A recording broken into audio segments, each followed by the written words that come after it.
शुक्लांबरधरं विष्णुं शशिवर्णं चतुर्भुजं प्रसन्नवदनं ध्यायेत् सर्वविघ्नोपशान्तये।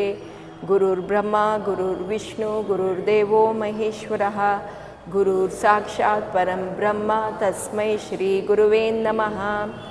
ಓಂ ನಮಃ ಶಿವಾಯ. ಶಿವಪುರಾಣದಲ್ಲಿ ರುದ್ರ ಸಂಹಿತೆ ಕೇಳ್ತಾ ಇದ್ದೀವಿ. ರುದ್ರ ಸಂಹಿತೆಯಲ್ಲಿ ಸೃಷ್ಟಿಕಾಂಡ ಆಯಿತು, ಆಮೇಲೆ ಸತಿಯ ಕಾಂಡ ಆಯಿತು, ಪಾರ್ವತಿ ಕಾಂಡನ್ನು ನಾವು ಕೇಳಿಸ್ಕೊಂಡ್ವಿ ಹೋದ ವಾರದಲ್ಲಿ. ಪಾರ್ವತಿ ಕಾಂಡದಲ್ಲಿ ಪಾರ್ವತಿ ಕಲ್ಯಾಣದ ವಿಷಯ ಮಾತಾಡಿದ್ವಿ. ಪಾರ್ವತಿ ಕಲ್ಯಾಣ ಕೇಳಿಸ್ಕೊಂಡ್ರೆ ತುಂಬ ಒಳ್ಳೆಯದು. ಮತ್ತು ಮನೇಲಿ ಏನಾದರೂ ಶುಭ ಕಾರ್ಯಗಳಾಗಬೇಕು, ಇಲ್ಲ ಏನಾದರೂ ಶುಭ ಕಾರ್ಯ ಆಗ್ತಾ ಇದೆ ಅಂದಾಗಲೂ ಪಾರ್ವತಿ ಕಲ್ಯಾಣನ ಮಾಡ್ತಾರೆ, ಅಂದರೆ ನಡೆಸ್ತಾರೆ, ಇಲ್ಲ ಆ ಕತೆ ಹೇಳಿಸ್ತಾರಂತೆ. ಅದು ಹೇಳಿದ್ರೆ ಒಳ್ಳೆಯದು, ಎಲ್ಲ ಕಾರ್ಯ ಚೆನ್ನಾಗಾಗತ್ತೆ. ಎಸ್ಪೆಷಲಿ ಮದುವೆ ಟೈಮಲ್ಲಿ ಶ್ರೀನಿವಾಸ ಕಲ್ಯಾಣ ತಪ್ಪಿದ್ರೆ ಪಾರ್ವತಿ ಕಲ್ಯಾಣ ಕಥೆಯನ್ನು ಹೇಳಿಸ್ತಾರಂತೆ. ಅದು ಹೇಳಿಸಿದ್ರೆ ಒಳ್ಳೆಯದು ಅಂತ ಹೇಳ್ತಾರೆ. ಮತ್ತು ನಮ್ಮ ಕಾರ್ಯಗಳು ಏನಾದರೂ ನಡೀತಾ ಇಲ್ಲ, ಅದು ಚೆನ್ನಾಗಿ ಆಗಬೇಕು ಅಂದರೆ ಪಾರ್ವತಿ ಕಲ್ಯಾಣವನ್ನು ಹೇಳಬೇಕು. ಈ ಪಾರ್ವತಿ ಕಲ್ಯಾಣದ ವಿಷಯ ನಾವು ಕೇಳಿಸ್ಕೊಂಡಿದ್ದು ಏನಕ್ಕೆ ಅಂದರೆ, ಅಲ್ಲಿ ನಮ್ಗೆ ಗೊತ್ತಾಗಿದ್ದೇನು, ಒಂದು ಅಸುರ ಬಂದಿದ್ದ, ಅವನು ತಾರಕ. ಆ ಅಸುರ ಎಲ್ಲ ದೇವತೆಗಳಿಗೂ ತುಂಬ ತೊಂದರೆ ಕೊಡ್ತಾ ಇದ್ದ. ಆ ತಾರಕ ಸಂಹಾರ ಆಗಬೇಕು ಅಂದರೆ, ತಾರಕ ವರ ಪಟ್ಕೊಂಡಿದ್ದು ಬ್ರಹ್ಮನ ಹತ್ರ ಏನು ಅಂದರೆ, ನನಗೆ ಶಿವನ ಮಗು, ಅವನು ನನ್ನನ್ನು ಕೊಲ್ಲಬೇಕು ಅಂತ. ಯಾಕಂದರೆ ತಾರಕನಿಗೆ ಗೊತ್ತು, ಸತಿ ತನ್ನ ದೇಹವನ್ನು ಬೆಂಕಿಗೆ ಆಹುತಿ ಮಾಡ್ಕೊಂಡಿರೋದು, ಅದಕ್ಕೆ ಶಿವನಿಗೀಗ ಪತ್ನಿ ಇಲ್ಲ, ಆದ್ದರಿಂದ ಶಿವನ ಮಗು ನನಗೆ ಅಂತ ಹೇಳಿರೋದು. ಈ ವಿಷಯ ತಿಳ್ಕೊಂಡು ದೇವತೆಗಳೆಲ್ಲ ಹೋಗಿ ಬೇಡ್ಕೊಂಡು ಶಿವನಲ್ಲಿ, ಅಂದರೆ ವಿಷ್ಣು ಹತ್ರ ಬೇಡ್ಕೊಂಡು, ಬ್ರಹ್ಮನ ಹತ್ರ ಬೇಡ್ಕೊಂಡು, ಆಗ ಪಾರ್ವತಿ ಹುಟ್ಟೋದು. ಆ ಕಥೆಯನ್ನು ನಾನು ಹೇಳಿದೆ. ಆಮೇಲೆ ಪಾರ್ವತಿನ ಶಿವನಿಗೆ ಹೇಗೆ ಒಲಿಸ್ಕೋಬೇಕು, ಅವಳು ಏನು ತಪಸ್ಸು ಮಾಡಿದ್ಲು ಅದನ್ನು ಹೇಳಿದೆ. ಅದನ್ನು ಹೇಳಿ ಅಲ್ಲಿ ಶಿವನ ಲೀಲೆಗಳನ್ನು ನಾವು ತಿಳ್ಕೊಂಡು, ಯಾಕಂದರೆ ಶಿವ ಏನು ಮಾಡ್ದ, ಅವನ ಮೇಲೆ ಅವನೇ ನಿಂದನೆ ಮಾಡ್ಕೊಂಡ. ಶಿವ ಅಂಥವನು ಇಂಥವನು, ಅಂಥವನಿಗೆ ನೀನು ಮದುವೆ ಮಾಡ್ಕೋತೀಯ ಅಂತೆಲ್ಲ ಹೇಳಿ. ಆದರೆ ಪಾರ್ವತಿ ಒಪ್ಕೊಂಡ್ಳು. ಪಾರ್ವತಿ ಇದನ್ನೆಲ್ಲ ದಾಟಿ, ಆ ಪರೀಕ್ಷೆ ಎಲ್ಲ ದಾಟಿ ಬಂದು, ಮತ್ತು ಶಿವ ಮತ್ತು ಪಾರ್ವತಿಯ ಮದುವೆ ಕಲ್ಯಾಣ ಆಗಿದೆ. ಆ ಕಲ್ಯಾಣ ಸಂಭ್ರಮವನ್ನು ನಾವು ಹೋದ್ವಾರ ಕೇಳಿಸ್ಕೊಂಡ್ವಿ. ಡೀಟೇಲಾಗಿ ಹೋಗಿಲ್ಲ, ಆದರೆ ಅದು ಓದೋದಕ್ಕೆ ತುಂಬ ಚೆನ್ನಾಗಿದೆ. ಡೀಟೇಲಾಗಿ ಓದಿದಾಗ ಏನೇನು ಸಂಭ್ರಮ, ಹೇಗೆ ಮಾಡಿದ್ರು, ದೇವತೆಗಳೆಲ್ಲ ಎಷ್ಟು ಸಂತೋಷಪಟ್ಟರು ಅದನ್ನು ಅಲ್ಲಿ ಕೊಟ್ಟಿದ್ದಾರೆ. ದೇವತೆಗಳೆಲ್ಲ ಈ ರೀತಿ ಮದುವೆ ಮಾಡಿ ಆಯಿತು. ಈಗ ಪಾರ್ವತಿಯನ್ನು ಹಿಮವಂತ ಕಲಿಸ್ಕೊಟ್ಟ ಶಿವನೊಟ್ಟಿಗೆ. ಪಾರ್ವತಿ ಕೈಲಾಸಕ್ಕೆ ಬಂದಳು. ಇಲ್ಲಿ ಕೈಲಾಸದಲ್ಲಿ ಪಾರ್ವತಿ ಬರ್ತಾಳೆ ಅಂತ ಶಿವಗಣಗಳೆಲ್ಲ ಏನು ಮಾಡಿದ್ರಂತೆ, ವಿಶ್ವಕರ್ಮನನ್ನು ಕರೆಸಿ ಕೈಲಾಸವನ್ನು ಅಲ್ಲಿ ಎಲ್ಲ ರೀತಿಯ ಏನು ಬೇಕು ಆ ವ್ಯವಸ್ಥೆಯನ್ನು ಮಾಡಿಸಿದ್ರಂತೆ. ಪಾರ್ವತಿ ಬಂದ್ಲು, ಎಲ್ಲ ಶಿವಗಣಗಳೆಲ್ಲ ಅವಳನ್ನು ಬರಮಾಡ್ಕೊಳ್ಳೋದಕ್ಕೆ ಸಂಭ್ರಮದಿಂದ ತಯಾರಾಗಿದ್ರಂತೆ. ಎಲ್ಲ ಅಲ್ಲೆಲ್ಲ ಏನೇನು ಡೆಕೋರೇಷನ್ನು ತುಂಬ ಸುಂದರವಾಗಿ ಎಲ್ಲ ಅಲಂಕೃತವಾಗಿ ಮಾಡಿದ್ರಂತೆ, ಏನೇನೋ ಅಲಂಕಾರ ಎಲ್ಲ ಮಾಡಿದ್ರಂತೆ. ಅಲ್ಲಿ ಪಾರ್ವತಿ ಬಂದ್ಲು, ಮತ್ತು ಎಲ್ಲ ನೋಡಿ ಆಕೆಗೂ ಸಂತೋಷ ಆಯಿತು. ಮತ್ತು ಶಿವ ಯಾವುದೂ ಆಡಂಬರ ಬೇಡವನಲ್ಲ, ಅವನಿಗೆ ಅರಮನೆ ಇರಲಿಲ್ಲ, ಎಂಥ ಥರ ವ್ಯವಸ್ಥೆಗಳಿರಲಿಲ್ಲ. ಅಂಥ ಜಾಗವನ್ನೇ ಪಾರ್ವತಿ ಕೂಡ ಅವಳು ಮೆಚ್ಕೊಂಡ್ಳು. ಅಂದರೆ ಆ ಪ್ರಕೃತಿಯಲ್ಲೇ ಏನನ್ನು ಸುಂದರವಾಗಿ ಮಾಡ್ಬೋದು ಆ ರೀತಿ ಸುಂದರವಾಗಿ ಮಾಡಿದ್ರಂತೆ ಆ ಜಾಗ. ಪುಷ್ಪಗಳು, ಮರ ಗಿಡಗಳು, ಯಾವ ರೀತಿಯ ಗಿಡಗಳು ಬೇಕು ಆ ರೀತಿದ್ದು, ಮತ್ತು ಗಂಧಭರಿತವಾದ ಹೂವು, ಮರ, ಆ ಥರದ್ದೆಲ್ಲ ಅಲ್ಲಿತ್ತಂತೆ. ಆ ಸುವಾಸನೆ ತುಂಬ ಚೆನ್ನಾಗಿತ್ತಂತೆ. ಈ ರೀತಿ ಇದ್ದ ಜಾಗದಲ್ಲಿ ಇವರಿಬ್ಬರು ಬಂದಿದ್ದಾರೆ. ಮತ್ತು ಶಿವ ಮತ್ತು ಪಾರ್ವತಿ ಈಗ ಒಂದು ಒಳ್ಳೆಯ ಇದು ಕಾಡಂತ ಹೇಳ್ಬೋದು, ಇಲ್ಲ ಒಂದು ಜಾಗ, ಅವರು ಸಂಸಾರ ನಡೆಸೋದಕ್ಕೆ, ಅವ್ರ ದಾಂಪತ್ಯ ಜೀವನವನ್ನು ಶುರು ಮಾಡೋದಕ್ಕೆ ಒಂದು ಸ್ಥಳಕ್ಕೆ ಹೋಗ್ತಾರಂತೆ. ಆ ಸ್ಥಳ ತುಂಬ ಚೆನ್ನಾಗಿತ್ತಂತೆ. ಹೀಗೆ ಏನಾಯಿತು, ಅವರಿಬ್ಬರು ಅಲ್ಲಿ ಹೋದವರು 1000 ವರ್ಷವಾದರೂ ಹೊರಗಡೆ ಬರಲಿಲ್ಲ ಅಂತೆ. ಶಿವ ಮತ್ತು ಪಾರ್ವತಿ ಅವರ ದಾಂಪತ್ಯ ಜೀವನದಲ್ಲೇ ಇದ್ದರು ಅಂತ ಹೇಳ್ತಾರೆ. ಈ ಕಡೆ ದೇವತೆಗಳಿಗೆಲ್ಲ ಕಷ್ಟ. ತಾರಕ ಬಂದು ಒದ್ದಾಡ್ತಾ ಇದ್ದಾನೆ, ಎಲ್ಲರಿಗೂ ಕಷ್ಟ ಕೊಡ್ತಾ ಇದ್ದಾನೆ, ದೇವತೆಗಳೆಲ್ಲ ಒದ್ದಾಡ್ತಾ ಇದ್ದಾರೆ, ಏನು ಮಾಡಬೇಕು ಗೊತ್ತಾಗ್ತಾ ಇಲ್ಲ. ತಾರಕದಿಂದ ತುಂಬ ಹಿಂಸೆ ಆಗ್ತಾ ಇತ್ತಂತೆ, ಯಾವುದು ಅವ್ರ ಕಾರ್ಯಗಳು ಮಾಡೋಕ್ಕಾಗ್ತಾ ಇರಲಿಲ್ಲ. ಅವರೆಲ್ಲ ಈಗ ಬ್ರಹ್ಮನ ಹತ್ರ ಬಂದರು. ಬ್ರಹ್ಮನಿಗೆ ಹೇಳಿದ್ರಂತೆ, ಬ್ರಹ್ಮ ನೀನು ಹೋಗಿ ಆ ಶಿವನನ್ನು ಹೊರಗಡೆ ಶಿವನನ್ನು ಎಚ್ಚೆತ್ತು ನಮಗೆಲ್ಲ ಕಾಪಾಡೋದು ಬೇಕು ಅಂತ ಕೇಳ್ಕೊ ಅಂತ. ಬ್ರಹ್ಮ ಹೇಳ್ತಾನಂತೆ ಆಗೋದಿಲ್ಲ ಅಂತ. ಆದರೆ ಇನ್ನೊಂದು ವಿಷಯ ಇಲ್ಲಿ ಏನು ಹೇಳಿದ್ದಾರೆ ಅಂದರೆ, ಈ ಶಿವ ಪಾರ್ವತಿಯರ ಸಮಾಗಮ ಅನ್ನೋದು ಇದು ಕಾಮದ ದೃಷ್ಟಿಯಿಂದ ಹೇಳಿಲ್ಲ ಇದನ್ನು. ಇದು ಪ್ರಕೃತಿ ಪುರುಷ ಅಂತೀವಲ್ಲ, ಆ ಮಿಲನ ಅಲ್ಲಿ ಹೇಳಿದ್ರು. ಅದು ಏನು ಅಂದರೆ ಪ್ರಕೃತಿ ಅಂತ ನಾವೇನು ಹೇಳ್ತೀವಿ, ಆ ಪ್ರಕೃತಿ ಪುರುಷಗಳು, ಪುರುಷತ್ವ ಶಿವನಲ್ಲಿ ಇತ್ತು, ಪ್ರಕೃತಿ ಪಾರ್ವತಿಯ ಸ್ವರೂಪ ಅಂತೆಲ್ಲ ಹೇಳಿ ಅದ್ರ ಬಗ್ಗೆ ತುಂಬ ವಿವರಣೆ ಕೊಟ್ಟಿದ್ದಾರೆ. ಆ ಪ್ರಕೃತಿ ಪುರುಷ ಸಮಾಗಮ, ಆ ಪ್ರಕೃತಿ ಪುರುಷ ಸಮಾಗಮದ ಹೇಗಿತ್ತು ಅಂದರೆ, ಆ ತಾಪ ದೇವತೆಗಳಿಗೂ ತಡೆಯೋಕ್ಕಾಗಲಿಲ್ವಂತೆ, ಹಂಗಿತ್ತಂತೆ ಆ ತಾಪ. ಅವರಿಗೆ ಅದು ನೋಡಿ ಏನಾಗತ್ತೆ ಇದು ಮುಂದೆ ಹೇಗೆ ಅಂತ. ಶಿವನ ತಾಪದ ಅವನ ಏನು ವೀರ್ಯವಿತ್ತು ಅದು ಪಾರ್ವತಿಗೆ ತಡೆಯೋಕ್ಕಾಗಲ್ಲ ಅಂತ ಗೊತ್ತಿತ್ತಂತೆ. ಯಾಕಂದರೆ ಅದು ಅಷ್ಟು ಹೀಟ್ ಇತ್ತಂತೆ, ಅದು ಅಷ್ಟು ಅವನು ಅಷ್ಟು ತಪಸ್ಸು ಮಾಡಿರೋದು, ಅದು ಅಷ್ಟು ಹೀಟು. ಅದನ್ನು ಇವಾಗ ಯಾರು ತಗೋತಾರೆ? ಇದೆಲ್ಲ ಚರ್ಚೆಗಳು ನಡೀತಾ ಇತ್ತು. ಪಾರ್ವತಿಗೆ ಅದು ಆಗೋದಿಲ್ಲ ಅಂತ ಹೇಳಿ. ಆಗ ವಿಷ್ಣು ಹತ್ರ ಹೋಗೋಣ, ನಾವು ವಿಷ್ಣು ಹತ್ರ ಮಾತಾಡೋಣ, ವಿಷ್ಣು ನಮಗೇನಾದರೂ ಒಂದು ಸೊಲ್ಯೂಷನ್ ಕೊಡ್ತಾನೆ, ನಮಗೇನಾದರೂ ಒಂದು ಸಲಹೆಯನ್ನು ಕೊಡ್ತಾನೆ ಅಂತ ಎಲ್ಲರೂ ವಿಷ್ಣು ಹತ್ರ ಹೋಗ್ತಾರೆ. ವಿಷ್ಣು ಹತ್ರ ಹೋದಾಗ ವಿಷ್ಣು ಏನು ಹೇಳ್ತಾನಂತೆ, ಏನೇನು ಯಾವಾಗ ಆಗಬೇಕು ಅದೆಲ್ಲ ಆಗುತ್ತೆ, ನೀವೇನು ಯೋಚನೆ ಮಾಡಬೇಡಿ, ಹಾಗೇ ಆಗುತ್ತೆ. ಶಿವನು ಏನು ಮಾಡಬೇಕು ಅದನ್ನು ಮಾಡೇ ಮಾಡ್ತಾನೆ. ಶಿವನಿಗೆ ಗೊತ್ತಿದೆ ಈ ಸಮಾಜದಲ್ಲಿ ಏನು ನಡೀತಾ ಇದೆ, ಅವನಿಗೆಲ್ಲ ಗೊತ್ತಿದೆ ಅಂತ ಹೇಳ್ತಾರೆ.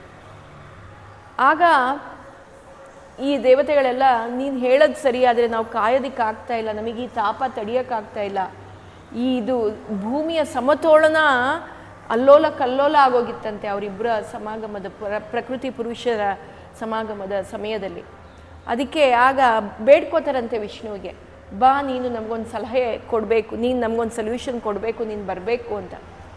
ಸರಿ ಅಂತ ಹೇಳಿ ಇವರು ಕರೆಗೆ ಇದು ಮಾಡಿ ವಿಷ್ಣು ಬರ್ತಾನಂತೆ ಶಿವನಿರೋ ಸ್ಥಳಕ್ಕೆ. ಅಲ್ಲಿ ಒಳಗಡೆ ಹೋಗೋದಿಲ್ಲ, ಆದರೆ ಹೊರಗಡೆನೇ ಎಲ್ಲರೂ ಸ್ತುತಿಸ್ತಾರಂತೆ, ಸ್ತುತಿ ಮಾಡ್ತಾರಂತೆ. ಶಿವನ ಸ್ತುತಿ ಮಾಡಿದಾಗ ಶಿವನು ಬರ್ತಾನಂತೆ. ಅಲ್ಲಿ ಏನಾಗಿರುತ್ತೆ, ಅಷ್ಟೊತ್ತಿಗೆ ಅವನ ವೀರ್ಯ ಏನು ಬರುತ್ತೆ, ಅದು ವೀರ್ಯ ಜಾರ್ಕೊಂಡು ಬೀಳ್ತಾ ಇರೋದನ್ನು, ಅದು ತಾಪ ಎಷ್ಟಿರುತ್ತೆ ಅಂದರೆ ಆ ತಾಪವನ್ನು ಯಾರು ತಡೆಯೋಕ್ಕಾಗಲ್ಲ, ಪಾರ್ವತಿ ಸಾಕ್ಷಾತ್ ಪರಮೇಶ್ವರಿ ಅವಳಿಗೂ ತಡೆಯೋಕ್ಕಾಗಲ್ಲ ಅಂತ ಹೇಳಿ ಅಲ್ಲಿ ಅಗ್ನಿ ಇದ್ದಂತೆ. ಆ ಅಗ್ನಿಗೆ ಅದನ್ನು ಸ್ವೀಕರಿಸೋದಕ್ಕೆ ಆಜ್ಞೆ ಕೊಟ್ರಂತೆ. ಅಗ್ನಿ ಆ ವೀರ್ಯವನ್ನು ಸ್ವೀಕರಿಸ್ತಾರೆ. ಆ ವೀರ್ಯ ಅಗ್ನಿ ಸ್ವೀಕರಿಸಿದಾಗ ಅದು ಕೂಡ ತುಂಬ ತುಂಬ ಕಷ್ಟವಾಗಿತ್ತಂತೆ ಅಗ್ನಿಗೆ. ಯಾಕಂದರೆ ಅವನಿಗೇನಾಯಿತು ಅಂದರೆ, ಅದು ಆ ತಾಪ ಯಾಕೆ ಅಗ್ನಿಗೆ ಅವರು ಇದು ಮಾಡಿದ್ರು ಅಂದರೆ, ಅವನ ಶಿವನ ವೀರ್ಯ ಅಷ್ಟು ಅಷ್ಟು ಬಿಸಿ, ಅಷ್ಟು ತಾಪ, ಅದು ಅಗ್ನಿಗೊಬ್ಬನಿಗೆ ತಡ್ಕೊಳಕ್ಕಾಗತ್ತೆ. ವಾಯುಗಾಗಲ್ಲ, ಆಕಾಶ ಅದಕ್ಕಾಗಲ್ಲ, ಪಂಚಭೂತಗಳಲ್ಲಿ ನೀರು ಅದಕ್ಕೂ ಆಗಲ್ಲ. ಫಸ್ಟ್ ಲೆವೆಲಲ್ಲಿ ಯಾರು ತೊಗೊಳಕ್ಕಾಗತ್ತೆ, ಅಗ್ನಿ ಒಬ್ಬನೇ ಸ್ವೀಕರಿಸೋಕ್ಕಾಗೋದು ಅಂತ ಹೇಳಿ ಅಗ್ನಿಗೆ ಹೇಳಿದ್ರಂತೆ. ಆ ಅಗ್ನಿ ಸ್ವೀಕರಿಸಿದ್ದವನು, ಅಗ್ನಿ ಅವನೇ ಬೆಂಕಿ, ಆ ಬೆಂಕಿ ಅವನಿಗೆ ತಡೆಯೋಕ್ಕಾಗಲಿಲ್ಲ. ಅವನು ಏನು ಮಾಡಿದ್ನಂತೆ, ಇದು ನಂಗೆ ತಡೆಯೋಕ್ಕಾಗ್ತಾ ಇಲ್ಲ ಅಂತ ಹೇಳಿ ಅವನು ಅದನ್ನು ಹೋಗಿ ಗಂಗೆಯಲ್ಲಿ ಬಿಟ್ಟನಂತೆ. ಗಂಗೆಗೆ ರಿಕ್ವೆಸ್ಟ್ ಮಾಡ್ಕೋತಾನಂತೆ, ನನಗೆ ಈ ತಾಪ ತಡೆಯೋಕ್ಕಾಗ್ತಾ ಇಲ್ಲ ಗಂಗೆ, ನೀನೇ ತಗೋ ಇದನ್ನು ಅಂತ ಹೇಳಿ. ಆ ಗಂಗೆ ಅದನ್ನು ಸ್ವೀಕರಿಸ್ತಾಳಂತೆ. ಇದೆಲ್ಲ ನಡೀತಾ ಇದೆ. ಇಲ್ಲಿ ದೇವತೆಗಳೆಲ್ಲ ಬೇಡ್ಕೋತಾ ಇದ್ದಾರೆ ಶಿವನಿಗೆ, ಶಿವ ನಿಮ್ಮ ಕಷ್ಟ ನನಗೆ ಗೊತ್ತಿದೆ, ಇದಕ್ಕೆಲ್ಲ ಈಗ ನಾನು ಏನು ನಡಿಬೇಕು ಅದು ಮಾಡಿದ್ದೀನಿ ಅಂತ ಹೇಳಿ, ಅಂದರೆ ಅವ್ನು ವೀರ್ಯ ಬಿಟ್ಟಿದ್ದಾನೆ ಅಂತ ಹೇಳಿ ಗೊತ್ತಾಗತ್ತೆ. ಪಾರ್ವತಿಗೆ ಇದು ಗೊತ್ತಾಗಿ ಪಾರ್ವತಿಗೆ ಸಿಟ್ಟು ಬರುತ್ತಂತೆ. ಪಾರ್ವತಿಗೆ ನನಗೆ ಇಂಥ ಸಮಯಕ್ಕೆ ನೀವು ಬಂದಿದ್ದೀರಾ, ಆಮೇಲೆ ನನಗೆ ಮಗು ಆಗದೆ ಇರೋ ಹಾಗೆ ನೀವು ಮಾಡಿದ್ದೀರಾ ಅಂತೆಲ್ಲ ಅವಳು ಕೋಪ ಮಾಡಿಕೊಂಡು ಎಲ್ಲ ದೇವತೆಗಳಿಗೂ ಮಕ್ಕಳಾಗಬಾರ್ದು ಅಂತ ಶಾಪ ಕೊಡ್ತಾಳಂತೆ. ಅಲ್ಲಿ ನಾನು ಬಂಜೆ ಆಗಿದ್ದೀನಿ, ಯಾರಿಗೂ ಆಗಬಾರ್ದು ದೇವತೆಗಳಿಗೆ ಅಂತೆಲ್ಲ ಶಾಪ ಕೊಡ್ತಾಳಂತೆ. ಅಲ್ಲಿ ವಿಷ್ಣು ಶಿವ ಎಲ್ಲರೂ ಇದ್ದಾರೆ. ಆಮೇಲೆ ಅವಳಿಗೆ ಶಿವ ಮಾತಾಡ್ತಾನಂತೆ, ನೀನು ಈ ರೀತಿ ಮಾಡಿದ್ದು ಸರಿಯಲ್ಲ ಅಂತ ಹೇಳಿ. ಆವಾಗ ಪಾರ್ವತಿಗೆ ಅರಿವಾಗಿ ಆ ಸಮಯದಲ್ಲಿ ಏನು ನಡಿಬೇಕಿತ್ತು ಅದು ನಡೆದಿದೆ. ಅದು ಆಮೇಲೆ ಅವಳು ಇದು ಸರಿ ಹೋಗುತ್ತೆ ಅಂತ ಅವಳೇ ಹೇಳ್ತಾಳಂತೆ. ಇವಾಗ ಇಲ್ಲೇನಾಯಿತು, ಆ ವೀರ್ಯ ಏನಾಯಿತು, ಅದನ್ನು ನೀರಲ್ಲಿ ಬಿಟ್ಟರು ಗಂಗೆ. ಇಲ್ಲಿಗೆ ಸಪ್ತ ಋಷಿಯರ ಹೆಂಡತಿಯರು, ಅಂದರೆ ಸಪ್ತ ಮಾತೃಕೆಯರು, ಕೃತಿಕಾ ಮಾತೆಯರು ಅಂತ ಹೇಳ್ತಾರೆ. ಆ ಮಾತೆಯರು ಆ ಗಂಗಾ ನದಿಯಲ್ಲಿ ಸ್ನಾನ ಮಾಡೋದಕ್ಕೆ ಬಂದ್ರಂತೆ.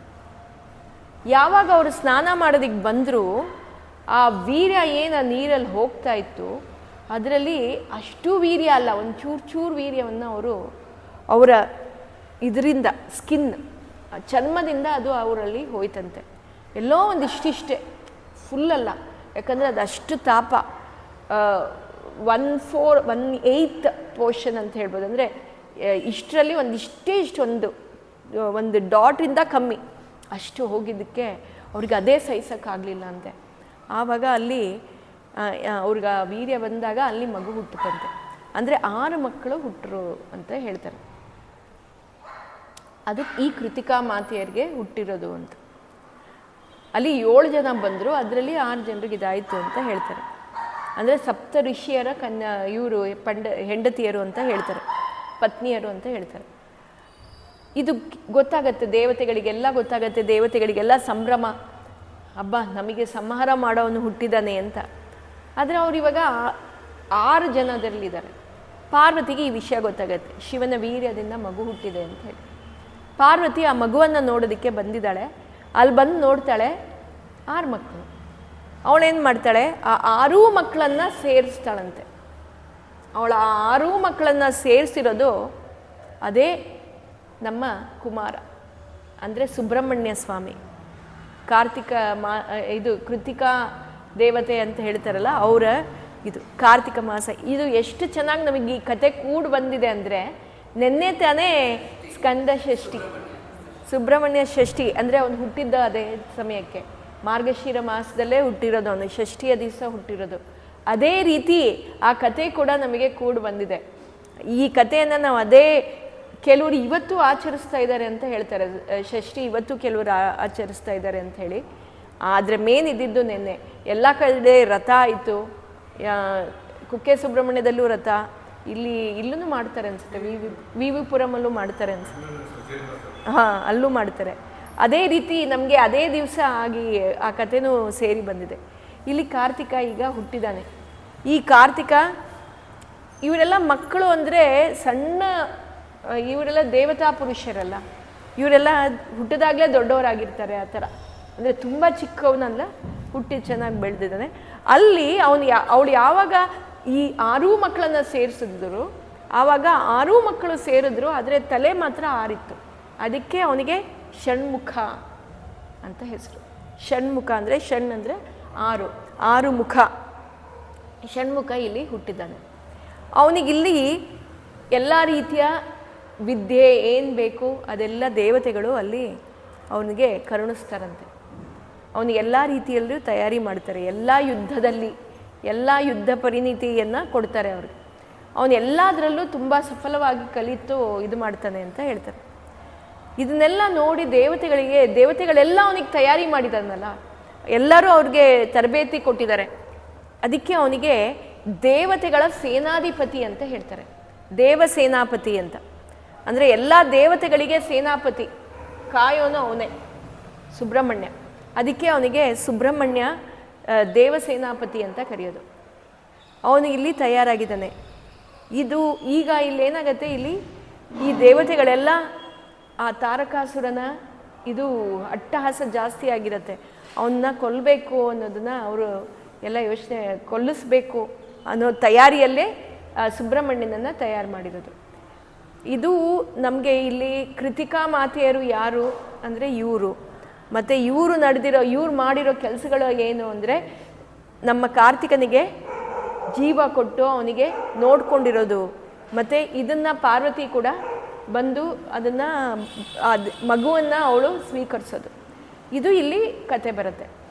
ಈಗ ತಾರಕನ ಸಂಹಾರ, ಆ ತಾರಕನಿಗೆ ಸಂಹಾರ ಮಾಡಬೇಕು ಅಂತ ಎಲ್ಲರೂ ಇವಾಗ ಹುರಿದುಂಬಿಸ್ತಾರಂತೆ ಸುಬ್ರಹ್ಮಣ್ಯನಿಗೆ, ನೀನು ಹೋಗಿ ಆ ತಾರಕನನ್ನು ಕೊಲ್ಲಬೇಕು ಅಂತ.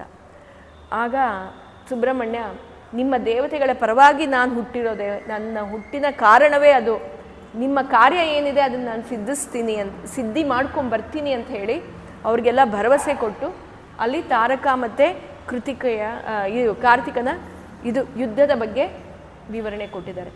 ಯುದ್ಧ ನಡೆಯುತ್ತೆ, ಘೋರ ಯುದ್ಧ ನಡೆಯುತ್ತಂತೆ, ತುಂಬ ವರ್ಷಗಳು ನಡೆಯುತ್ತೆ. ದೇವತೆಗಳೆಲ್ಲ ಮೇಲೆ ನಿಂತ್ಕೊಂಡು ನೋಡ್ತಾ ಇರ್ತಾರೆ. ಮತ್ತು ತಾರಕ ವರ ಪಡೆದಿದ್ದಾನಲ್ಲ, ಅವನಿಗೂ ಸ್ವಲ್ಪ ಬಲ ಜಾಸ್ತಿ.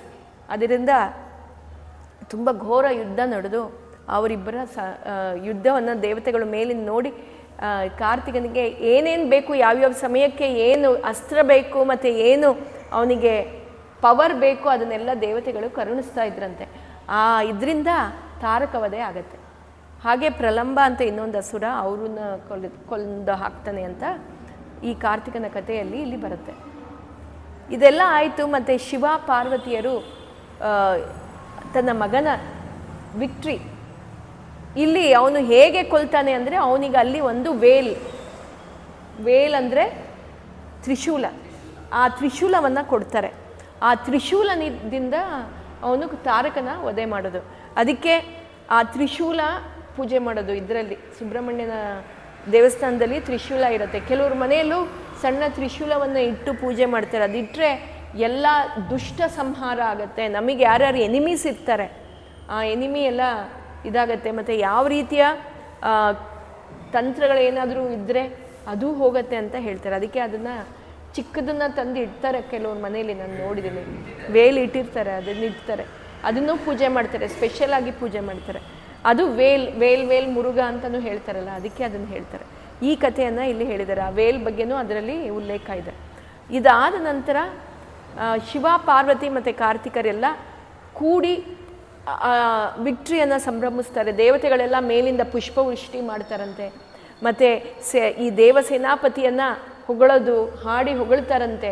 ಸಂಭ್ರಮದಿಂದ ಆ ವಿಕ್ಟ್ರಿಯನ್ನು ಅವರೆಲ್ಲ ಎಂಜಾಯ್ ಮಾಡ್ತಾರೆ ಅಂತ ಹೇಳ್ತಾರೆ. ಆದ ನಂತರ ಬರೋದೇ ಕತೆ ಏನು ಅಂದರೆ, ಪಾರ್ವತಿಗೀಗ ಮಗು ಇಲ್ಲ, ಪಾರ್ವತಿಗೆ ಮಗು ಬೇಕು.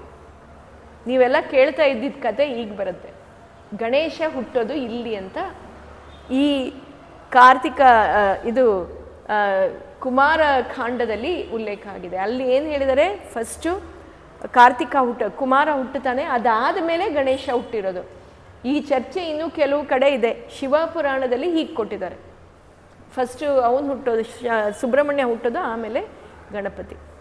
ಈ ಕತೆ ನಮಗೆಲ್ಲರಿಗೂ ಗೊತ್ತಿದೆ, ಗಣಪತಿ ಹುಟ್ಟೋದು ಹೇಗೆ ಅಂತ. ಪಾರ್ವತಿಗೆ ಈಗ ಮಗು ಬೇಕು, ಮಗು ನನಗಿರಬೇಕು ಅಂತ ಅನಿಸುತ್ತಂತೆ. ಅವಳು ಏಕಾಂತದಲ್ಲಿ ಇದ್ದಾಗ ಸ್ನಾನಕ್ಕೆ ಹೋಗಬೇಕು ಅಂತ ಹೇಳಿ, ನನ್ನ ಒಂದು ಮಗು ನನಗೆ ಬೇಕು ಅಂತ ಹೇಳಿ ಅವಳು ಆ ಮಣ್ಣು ಅಲ್ಲೇನಿತ್ತು ಆ ಮಣ್ಣನ್ನು ತಗೊಂಡು ಅದರಲ್ಲಿ ಒಂದು ಆಕಾರ ಮಾಡಿ, ಆ ಆಕಾರಕ್ಕೆ ಜೀವ ತುಂಬಿ ಅದನ್ನು ನೀನು ಇಲ್ಲೇ ನನ್ನನ್ನು ಕಾಯಬೇಕು, ನಾನು ಒಳಗೆ ಹೋಗಿ ಸ್ನಾನ ಮಾಡ್ಕೊಂಬರ್ತೀನಿ. ಆ ಕತೆ ಎಲ್ಲರಿಗೂ ನಿಮ್ಗೆ ಗೊತ್ತಿದೆ. ಇದನ್ನು ಸ್ವಲ್ಪ ಡೀಟೇಲಾಗಿ ಇದರಲ್ಲಿ ಹೇಳಿದ್ದಾರೆ. ಗಣೇಶ ಬರೋದು ಯಾಕೆ, ಅವನ ಹುಟ್ಟು ಮತ್ತು ಕಾರಣ ಏನು ಅಂತ. ಅವನನ್ನು ಜೀವ ತುಂಬಿ ಅಲ್ಲಿ ಬಿಟ್ಟಿರ್ತಾನಂತೆ. ಅವಳು ಸ್ನಾನ ಮಾಡೋದಕ್ಕೆ ಹೋದಾಗ ಶಿವನು ಅಲ್ಲಿಗೆ ಬರ್ತಾನೆ. ಇದು ಗಣೇಶನಿಗೆ ಗೊತ್ತಿಲ್ಲ. ಆ ಹುಡುಗ ಇನ್ನು ಗಣೇಶ ಅಂತ ಹೆಸರಲ್ಲ, ಅವನಿಗೆ ಗೊತ್ತಿಲ್ಲ ಇದು ಯಾರು ಅಂತ. ಆಗ ಶಿವನು ಒಳಗಡೆ ಹೋಗಬೇಕು ಅಂದಾಗ ಅವನು ತಡಿತಾನೆ. ಈ ಕತೆ ಎಲ್ಲರಿಗೂ ಗೊತ್ತಿರೋದು, ನಾನು ಅದನ್ನು ಸಂಕ್ಷಿಪ್ತವಾಗಿ ಹೇಳ್ತೀನಿ, ಡೀಟೇಲಾಗಿ ಹೇಳಲ್ಲ. ಇದು ಈ ಕಾಂಡದಲ್ಲಿ ವಿವರಣೆ ಕೊಟ್ಟಿದ್ದಾರೆ. ಗಣೇಶನಿಗೆ ಏನು ಮಾಡ್ತಾರೆ, ಹೇಗೆ ಅವರಿಬ್ಬರ ಸಂವಾದ ಅದೆಲ್ಲ ಹೇಳ್ತಾರೆ. ಗಣೇಶ ಇವನಿಗೆ ಶಿವ ತಂದೆ ಅಂತ ಗೊತ್ತಿಲ್ಲ, ತಡಿತಾನೆ. ಅವನಲ್ಲಿ ನಿಂತಿರುವಾಗ ಅವನನ್ನು ತಡಿತಾನಂತೆ. ನೀನು ಒಳಗಡೆ ಹೋಗೋ ಆಗಿಲ್ಲ, ನನ್ನ ಮಾತೆ ಒಳಗಡೆ ಸ್ನಾನ ಮಾಡ್ತಾ ಇದ್ದಾಳೆ, ನೀನು ಒಳಗಡೆ ಹೋಗೋ ಆಗಿಲ್ಲ ಅಂತ. ಶಿವನ ಹೇಳ್ತಾನಂತೆ, ನನ್ನ ಹೆಂಡತಿ ಹತ್ರ ನಾನು ಹೋಗೋದಕ್ಕೆ ನೀನು ತಡಿಯೋನು ಯಾರು ಅಂತ. ಆಗ ಅವನು ಹೇಳ್ತಾನಂತೆ, ನನ್ನ ಮಾತೆ ನನ್ನನ್ನು ಸೃಷ್ಟಿ ಮಾಡಿದಾಳೆ, ನನಗೆ ಜೀವ ಕೊಟ್ಟಿದ್ದಾಳೆ, ಆ ಮಾತೆಯ ಆಜ್ಞೆಯನ್ನು ನಾನು ಮೀರೋ ಹಾಗಿಲ್ಲ ಅಂತ. ಆಗ ಶಿವನು ಹೇಳ್ತಾನಂತೆ, ನೀನು ನನಗೆ ಒಳಗಡೆ ಬಿಟ್ಟಿಲ್ಲ ಅಂದರೆ ಈಗ ಏನೋ ಒಂದು ದೊಡ್ಡ ಅನಾಹುತ ಆಗತ್ತೆ, ನೀನು ನನಗೆ ಒಳಗಡೆ ಬಿಡಬೇಕು ಅಂತ. ಇಲ್ಲ, ಬಿಡೋದಿಲ್ಲ ಅಂತ ಹೇಳಿ ಇಬ್ರಿಗೂ ಯುದ್ಧ ನಡೆಯುತ್ತೆ. ಇಲ್ಲಿ ಶಿವ ಮತ್ತು ಆ ಮಗುವಿಗೆ ಯುದ್ಧ ನಡೆಯುತ್ತೆ. ಪಾರ್ವತಿಗೆ ಒಳಗಡೆ ಇದೇನು ಗೊತ್ತಾಗ್ತಾ ಇಲ್ಲ. ಇದೆಲ್ಲ ದೇವರ ಸೃಷ್ಟಿಯೇ, ಅವನ ಪರಿಕಲ್ಪನೆಯೇ ಇದು. ಯಾಕಂದರೆ ಅವನಿಗೆ ಗೊತ್ತು ಏನಾಗಬೇಕು ಅಂತ ಅವನಿಗೆ ಗೊತ್ತಿದೆ, ಅದಕ್ಕೆ ಇದು ನಡೆಯೋದು ಅಂತ ಹೇಳಿದ್ರು. ಇವರಿಬ್ಬರು ವಾದ ವಿವಾದ ಆದಮೇಲೆ ಕಡೆಗೆ ಏನು ಮಾಡ್ತಾರೆ, ಯುದ್ಧಕ್ಕೆ ತಯಾರಾಗ್ತಾರೆ. ಇಬ್ಬರು ಯುದ್ಧ ಮಾಡೋದಕ್ಕೆ ಶುರು ಮಾಡ್ತಾರೆ. ಇಲ್ಲಿ ಶಿವ ಮತ್ತು ಗಣಪತಿಯ ಯುದ್ಧ ಘೋರವಾಗಿ ನಡೆಯುತ್ತೆ. ಎಲ್ಲ ದೇವತೆಗಳು ಮೇಲಿಂದ ನೋಡ್ತಾ ಇದ್ದಾರೆ. ಇವರಿಬ್ಬರು ಒಂಥರ ಅವರು ಸಂಭ್ರಮದಿಂದ ನೋಡ್ತಾ ಇದ್ದಾರೆ, ಖುಷಿಪಟ್ಟು ನೋಡ್ತಾ ಇದ್ದಾನೆ. ಏನು ಈ ಲೀಲೆ, ಈ ಥರ ದೇವಿಯ ಪುತ್ರನೊಟ್ಟಿಗೆ ಶಿವನು ಈ ಥರ ಯುದ್ಧ ಮಾಡ್ತಾ ಇದ್ದಾನೆ ಅಂತ ಎಲ್ಲ ಸಂಭ್ರಮದಿಂದ ಖುಷಿಯಿಂದ ನೋಡ್ತಾ ಇದ್ದಾರಂತೆ. ಆ ಯುದ್ಧ ನೋಡಿ ಆಮೇಲೆ ಶಿವನಿಗೆ ಕಡೆಗೆ ಸಿಟ್ಟು ಬಂದು ಅವನ ತ್ರಿಶೂಲದಿಂದ ತಲೆಯನ್ನು, ಆ ಹುಡುಗನ ತಲೆಯನ್ನು ಶಿರಶ್ಛೇದನ ಮಾಡ್ತಾನೆ. ಇದು ಆ ಶಿರಶ್ಛೇದ ಆಗಿರೋ ಸಮಯಕ್ಕೆ ಪಾರ್ವತಿಗೆ ಇದು ಕೇಳಿಸಿ, ಆಕ್ರಂದನ ಕೇಳಿಸಿ ಹೊರಗಡೆ ಬಂದು ನೋಡ್ತಾಳೆ, ಆ ಮಗು ಸತ್ತು ಹೋಗಿದೆ. ಆಗ ಆಕೆಗೆ ತುಂಬ ಸಿಟ್ಟು ಬಂದು ಬೇಜಾರಾಗಿ ಗೋಳಾಡ್ತಾಳಂತೆ ಶಿವನಲ್ಲಿ. ನನಗೆ ಮಗು ಇಲ್ಲ, ನನಗೆ ನಿನ್ನ ವೀರ್ಯ ತಡ್ಕೊಳ್ಳೋಷ್ಟು ಇದಿರಲಿಲ್ಲ ಅಂಥೇಳಿ ನಾನು ಮಗುವನ್ನು ಸೃಷ್ಟಿ ಮಾಡಿದ್ದೀನಿ. ಈ ಮಗುವನ್ನು ನೀನು ಕೊಂದಾಕಿದೀಯಾ, ನನಗೆ ಈ ಮಗು ಬೇಕೇ ಬೇಕು ಅಂತ. ಆಗ ಶಿವನಿಗಿನ್ನೇನು ಬೇರೆ ದಾರಿ ಇಲ್ಲ, ಹೆಂಡತಿ ಆಜ್ಞೆ, ಪ್ರಿಯ ಪತ್ನಿ, ಅವಳಿಗೆ ಏನು ಕೇಳ್ತಾಳೆ ಅದನ್ನು ಕೊಡಲೇಬೇಕು, ಏನಾದರೂ ಒಂದು ಮಾಡಲೇಬೇಕು ಅಂತ ಹೇಳಿ ಆಜ್ಞೆ ಮಾಡೋದು ಯಾರು? ಶಿವ. ಅವನ ಗಣಗಳಿಗೆ ದಕ್ಷಿಣ ದಿಕ್ಕಲ್ಲಿ ತಲೆ ಹಾಕಿ ಮಲಗಿರೋರು ಯಾರಿದ್ದಾರೆ, ಆ ತಲೆಯನ್ನು ತಗೊಂಬ ಅಂತ. ಇವರು ಅಷ್ಟೂ ಜನ ಎಲ್ಲ ಕಡೆ ಮೂರೂ ಲೋಕ ಸಂಚಾರ ಮಾಡಿದ್ರು, ಅವ್ರಿಗೆ ಯಾರು ದಕ್ಷಿಣ ದಿಕ್ಕಲ್ಲಿ ಆ ಸಮಯಕ್ಕೆ ಕಾಣಲ್ಲ. ಆಮೇಲೆ ಅವನು ಹೇಳ್ತಾನಂತೆ, ಆ ಕಡೆ ಹೋಗು, ಅಲ್ಲಿರ್ತಾರೆ ಅಂಥೇಳಿ. ಅಲ್ಲಿ ಹೋದಾಗ ಒಂದು ಆನೆ ಮಲಗಿತ್ತಂತೆ. ಆ ಆನೆಯ ಶಿರವನ್ನು ಛೇದನೆ ಮಾಡಿ ಅದನ್ನು ತಂದು ಗಣೇಶನಿಗೆ, ಆ ಹುಡುಗನಿಗೆ ಹಾಕಿ ಅವನಿಗೆ ಗಣೇಶ ಅಂತ ಹೆಸರು ಬಂತು ಅಂತ ಇದು ಬಂದಿರೋದು. ಮತ್ತು ಈಗ ಪಾರ್ವತಿ ಕೇಳ್ತಾನಂತೆ, ನೀನು ಈ ರೀತಿ ನನ್ನ ಮಗನನ್ನು ಸೃಷ್ಟಿ ಮಾಡಿದೀಯಾ, ಆದರೆ ಇವನಿಗೆ ಅಗ್ರಸ್ಥಾನವನ್ನು ಕೊಡಬೇಕು ನೀನು. ಹೇಗೆ ನೀನು ಅವನಿಗೆ ಅಗ್ರಸ್ಥಾನವನ್ನು ಕೊಡ್ತೀಯಾ? ಅವನಿಗೆ ನನ್ನ ಮಗ ಅಂತ ಹೇಳಿ ಅವನಿಗೆ ಗೌರವ ಇರಬೇಕು, ಅವನಿಗೆ ಸಮಾಜದಲ್ಲಿ ಅವನಿಗೆ ಏನು ಸಿಗಬೇಕು ಅದು ಸಿಗಬೇಕು ಅಂತೆಲ್ಲ ಬೇಡ್ಕೋತಾನಂತೆ. ಅದಕ್ಕೆ ಗಣಪತಿಗೆ ಮೊದಲನೇ ಪೂಜೆಯನ್ನು ನಾವು ಸಲ್ಲಿಸೋಣ ಅಂತ ಹೇಳಿ ಶಿವನು ಅಲ್ಲಿ ಹೇಳ್ತಾನೆ. ಹೀಗೆ ಗಣೇಶನಿಗೆ ಮೊದಲನೇ ಪೂಜೆ, ನಾವು ಏನೇ ಕಾರ್ಯ ಮಾಡುವಾಗಲೂ ಯಾವುದೇ ವಿಘ್ನ ಬರಬಾರ್ದು, ಮತ್ತು ವಿಘ್ನ ವಿನಾಶಕ ಅವನು ಅಂತ ಹೇಳಿ ಅವನನ್ನು ನಾವು ಬೇಡ್ಕೋಬೇಕಂತೆ ಯಾವುದೇ ಕಾರ್ಯ ಮಾಡೋದಕ್ಕೆ ಮುಂಚೆ. ಅದಕ್ಕೆ ನಾವು ಕೂಡ ನಮ್ಮ ಸೆಷನ್ ಶುರು ಮಾಡುವಾಗ ಏನೇ ಭಾಗವತ ಅಂತೂ ನಾವು ಶುರು ಮಾಡಿದ್ದೀವಿ, ಅದು ಮುಗಿಬೇಕು, ಸಾಂಗೋಪಾಂಗವಾಗಿ ಮುಗಿಬೇಕು. ಶಿವಪುರಾಣ ಶುರು ಮಾಡಿದ್ದೀವಿ, ಅದನ್ನು ಹೀಗೆ ಮುಗಿಸ್ಕೋಬೇಕು.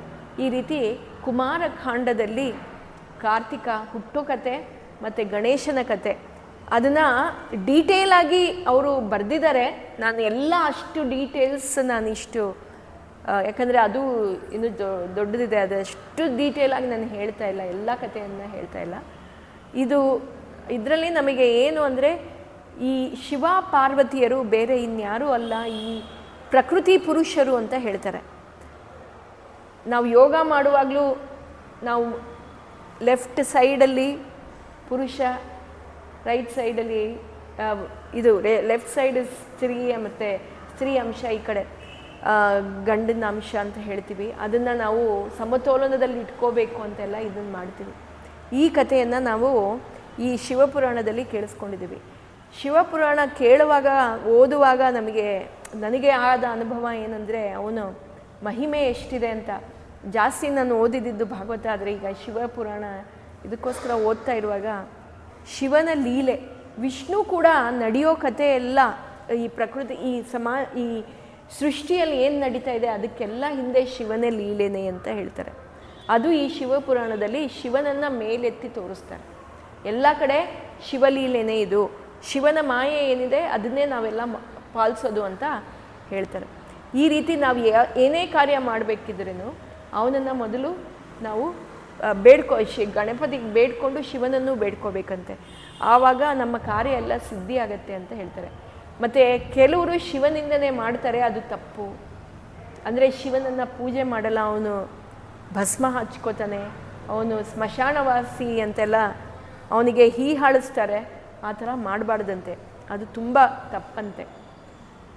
ನೀವು ಯಾವುದೇ ಒಂದು ಪದ್ಧತಿಯನ್ನು ಫಾಲೋ ಮಾಡ್ಬೋದು, ಅಯ್ಯಂಗಾರಾಗಿರ್ಬೋದು ಇಲ್ಲ ಮಾಧ್ವರಾಗಿರ್ಬೋದು, ಅವರೆಲ್ಲ ಕೆಲವರೆಲ್ಲ ಇದನ್ನು ಫಾಲೋ ಮಾಡಲ್ಲ, ಅದು ತಪ್ಪು ಅಂತ ಇಲ್ಲಿ ಹೇಳಿದ್ದಾರೆ. ಯಾಕಂದರೆ ವಿಷ್ಣುನೇ ಶಿವನಿಗೆ ಸರೆಂಡರ್ ಆಗಿರ್ತಾನೆ. ಅದು ಈ ಶಿವ ಪುರಾಣದಲ್ಲಿ ಹೇಳಿರೋದು. ಮುಂದೆ ನಮಗೆ ಮುಂದಿನ ಕಾಂಡ ಬರುತ್ತೆ.